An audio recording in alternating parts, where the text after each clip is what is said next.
मैं Shyamji Srivastava advocate Rewa excellent mastermind YouTube channel में आपका स्वागत करता हूं। और एक्सीलेंट मास्टरमाइंड ने मुझे जो ये अपॉर्चुनिटी दी है कि मैं आप लोगों के सामने कुछ बिंदुओं पर चेक अनादरण से संबंधित बिंदुओं पर आपसे अपने विचार रखूं।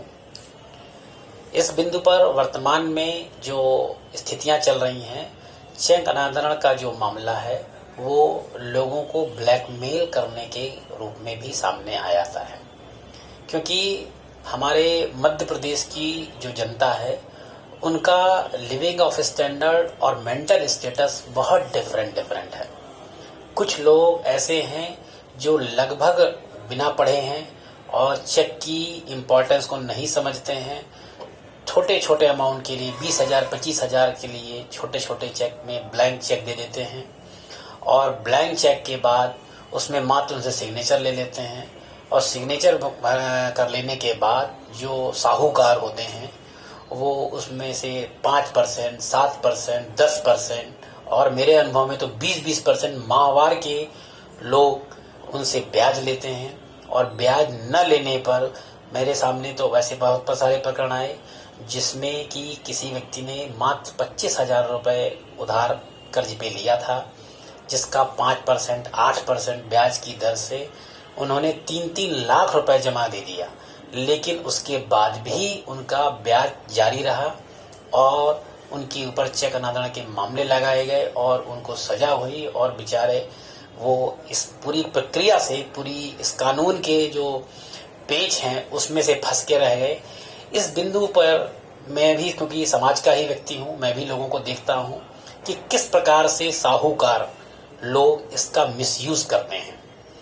इस बिंदु पर लगभग स्थितियां ये हैं कि जो डिफेंस का लॉ है बहुत ही लिमिटेड ग्राउंड के आधार पर ही दोष मुक्तियां होती हैं और सुप्रीम कोर्ट का ऐसा मानना है कि सुप्रीम कोर्ट जो वर्डिक्ट देता है वो इस चीज़ को भूल जाता है कि छत्तीसगढ़ जैसा भी यहाँ पे राज्य है, जहाँ पे आबूझमाड़ जैसे लोग में जैसे जिले भी हैं, जहाँ पे लोग लगभग बिजली तक नहीं देखना जानते, वहाँ पे भी लॉ वही रहता है जो दिल्ली के सुप्रीम कोर्ट के लॉ जो पार्लियामेंट में घोषित कर दिया जाता है और जो हाई प्रोफाइल सोसाइटी में लोग रहते हैं।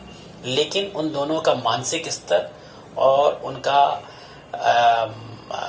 उनकी जो सामाजिक समझ बूझ होती है वो बहुत ही डिफरेंट होती है और इसके आधार पर बहुत लोग पीड़ित होते हैं। अब मैं आज आपको विशेष रूप से बताऊंगा कि चेक अनादरण के मामले में यदि आप अभियुक्त हैं तो क्या कदापि कभी भी ना करें, क्योंकि चेक अनादरण के मामले में जो उपधारणा को खंडित करने का भार होता है वो अभियुक्त पर होता है और अभियुक्त को ही चेक अनादरण के मामले में अपनी एविडेंस लीड करके अपनी दोषमुक्ति करनी होती है। ये तो तथ्यात्मक बिंदु हो गए, या कोई लॉ पॉइंट ऐसा है जिसपे कि नेगोशिएबल इंस्ट्रूमेंट के डिसऑनर का केस का फुलफिलमेंट ही नहीं होता। तो वर्तमान में स्थितियां ये हैं कि चेक अनादरण के मामले में जो लीगल माने आवश्यकताएं होती हैं वो लगभग सब में कंप्लीट होती हैं। सिर्फ केस जो लड़े जाते हैं वो फैक्ट के आधार पर लड़े जाते हैं। और इस बिंदु पर एक महत्वपूर्ण बिंदु की बात यह है कि चेक अनादरण के मामले में उपधारणा का खंडन तथ्यों के आधार पर करना बहुत ही कठिन कार्य होता है। ऐसी स्थिति में एक अधिवक्ता के हैसियत से मैं अभियुक्तों को कुछ बिंदुओं पर राय देना चाहता हूँ।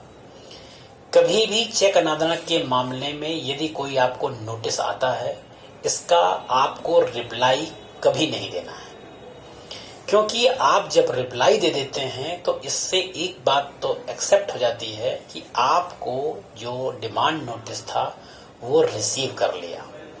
एक बिंदु यहाँ महत्वपूर्ण बात है, चेक अनादरण के मामले में नोटिस की सर्विस इंपॉर्टेंट नहीं होती है। जो सिविल प्रक्रिया संहिता में जिसके हिसाब से बात कही है कि नोटिस सर्व होना चाहिए, नोटिस सर्व का लॉ नहीं है, नोटिस रिसीव का लॉ है 138 में। तो कभी भी जो रिसीव का जो फैक्ट है वो क्लियर और डायरेक्ट एविडेंस के थ्रू ही कोर्ट में एस्टेब्लिश हो सकता है। डीम्ड सर्विसेज जो होती हैं वो जब मान लिया जाता है वो उसका लॉ 138 में लागू नहीं होता है। तो कभी भी डिमांड नोटिस का जवाब कदापि न दें, नंबर 1।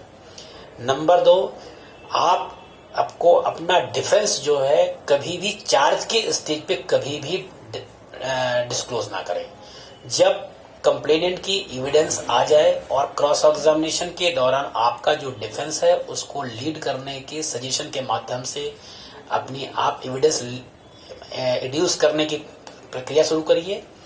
और जैसे ही जब मुलजिम बयान शुरू हो तो जो आपका डिफेंस है उसमें जो अतिरिक्त कथन में आपको बात देनी है वो फर्स्ट टाइम आपका डिस्क्लोज होना चाहिए फैक्ट की पॉइंट पर। इसके पहले अगर आपने उन फैक्ट को डिस्क्लोज कर दिया तो कंप्लेनेंट जो है वो उन बिंदुओं को की काट ढूंढकर वो साक्ष्य को अपने हिसाब से लीड कर देता है। ऐसी स्थिति में कभी भी अपना डिफेंस कभी भी डिस्क्लोज ना करें। दूसरा, चेक अनादरण के मामले में नोटिस की रिसीविंग बहुत इंपॉर्टेंट होती है और नोटिस का दिया जाना इंपॉर्टेंट होता है। नोटिस जो है वो उसके लिए बहुत ज़रूरी है कि legal demand notice. Legal demand notice का मतलब ये नहीं है कि वो एडवोकेट के ही थ्रू दी जाए। डिमांड नोट जो लीगल डिमांड नोटिस है वो डिमांड होना चाहिए। और डिमांड नोटिस के बाद बहुत बार ऐसा होता है कि कभी कभी चेक बाउंस दोबारा लोग करवा देते हैं। ऐसी स्थिति में जो दोबारा जो चेक बाउंस हुआ है उसके आधार पे प्रोसिक्यूट नहीं हो सकता, क्योंकि once a cause of action arise, second time किसी भी केस में कॉज ऑफ एक्शन अराइज नहीं होगा। इस बिंदु पर बहुत सुप्रीम कोर्ट के केसेस हैं और ये क्रिमिनल ज्यूरिस्प्रूडेंस का लॉ भी है। तो चेक अनादरण के मामले में कभी भी आप अपना डिफेंस कभी डिस्क्लोज नहीं करें जब तक एविडेंस लीड करने की स्थिति ना आ जाए, नंबर 1। नंबर 2, रिप्लाई कभी ना दें। या तो आप पैसा जमा कर दें या आप केस ट्रायल फेस करें। 2 इसके अलावा तीसरा आपका कोई बिंदु नहीं है कि आपने इसमें रिप्लाई पेश कर दिया। थर्ड, इसमें जो महत्वपूर्ण चीज होती है कि आपको आपका एक उस फैक्ट को डिस्क्लोज करना है कि आपका ये पर्टिकुलर चेक कंप्लेनेंट के पास कैसे पहुंच गया। कंप्लेनेंट को आपको ये एस्टेब्लिश करना है डिफेंस में कि ये जो कंप्लेनेंट है ये चेक का सेक्शन 9 के अधीन ड्यूली होल्डर इन कोर्स नहीं है, ये सिर्फ होल्डर है। अगर मैं कोई चेक लेके जा रहा हूं और चेक मेरे बैग से गिर गया और वो चेक गिरने के बाद किसी व्यक्ति को प्राप्त हो गया, मेरे परिचित को ही प्राप्त हो गया जो मुझे जानते थे, और चेक के होल्डर, क्योंकि अब वर्तमान में वो उस इंस्ट्रूमेंट के होल्डर वो होने से अगर वो चेक अनादरण का मामला प्रस्तुत करते हैं तो डिफेंस के पास एक ही लॉ है फैक्ट को एस्टेब्लिश करे कि ये जो पर्टिकुलर व्यक्ति जो चेक के होल्डर हैं ये चेक के ड्यूली होल्डर नहीं है। और आपको क्रॉस एग्जामिनेशन के दौरान कंप्लेनेंट से सिर्फ 2 ही फैक्ट एस्टेब्लिश करने हैं कि पर्टिकुलर ये जो चेक आपको दिया गया वो किस आधार पर दिया गया और आपने ये जो चेक लिया आप इस बात से कैसे आश्वस्त थे कि इस चेक के आधार पर आपका भुगतान हो जाएगा। वर्तमान में जो साहूकार और जो ब्याज पे पैसे चलाने वाले लोग हैं वो अमूमन सामान्य गरीब जनता से ब्लैंक चेक लेते हैं और या उनसे लेते हैं तो उनसे ब्लैंक चेक लेने के बाद उनसे एक ब्लैंक स्टैम्प पेपर में दस्तखत करवा के ले लेते हैं। वो जो ब्लैंक पेपर के दस्तखत हैं जो कोर्ट में उनके विरुद्ध एविडेंस में एडमिशन के रूप में एस्टेब्लिश किए जाते हैं वो इस केस के सबसे घातक पहलू होते हैं। ऐसी स्थिति में आपको डिफेंस को 2 चीजें बहुत महत्वपूर्ण होती है कि कंप्लेनेंट और एक्यूज्ड के बीच के जो संव्यवहार हुआ है उस संव्यवहार को आप किस प्रकार से खंडित करते हैं। क्योंकि अमूमन सुनने में ये आता है कि मामला 2 लाख रुपए उधार लिया था, 1 लाख रुपए उधार लिया था, मामला लगा दिया 5 लाख रुपए का, क्योंकि 5 लाख रुपए में कोई फर्क नहीं पड़ता। उनको मालूम है कि अभी वर्तमान में तो लॉ ये चेंज हो गया है कि 20% उनको कंपनसेशन भी दिलाया जाएगा।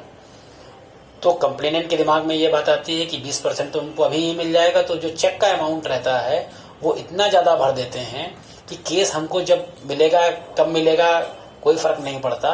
लेकिन यदि उनके लिए 2 लाख का चेक है और उनको मालूम है कि 20% मिल जाएगा, तो वो 10 लाख का चेक भरते हैं, और ताकि जैसे ही पहली हियरिंग होगी तो आपको 20% जमा कर देना पड़ेगा। और जो कंप्लेनेंट होते हैं उनके दिमाग में इस बात को रहता है कि मुझे तो अपने चेक की राशि का बैंक में भुगतान हो गया, और अब जो पैसा मुझे मिलेगा वो मेरे को इसको उत्पीड़ित करने का पैसा मिलेगा। तो ऐसी स्थिति में वो उत्पीड़न करके लोगों को पैसे वसूलते हैं। तो डिफेंस का जो लॉयर है वो डिफेंस में टेक्निकलिटीज के बेस में और समहाउ आपको सिर्फ इस बात को रिलेशन को एस्टेब्लिश करना पड़ता है कि ये पर्टिकुलर चेक इतने अमाउंट के लिए ना तो मुझे कभी प्राप्त हुआ और ना ही मैंने इतना कभी इनके पास से पैसा लिया, न मुझे इतने पैसे की आवश्यकता थी।